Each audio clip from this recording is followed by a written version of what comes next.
Hello everyone, today I will show you how to adjust checkboxes wide in PDF using Adobe Acrobat Pro DC. Open your PDF file and select Tools option and scroll down. Here you will find this Prepare Form option. Select.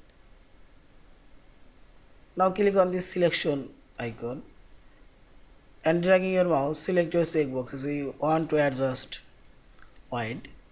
Now click this one and right button. Here you will find the set field to same size wide. Simply select wide and see this. All of these checkboxes wide already adjusted. Also I'll align this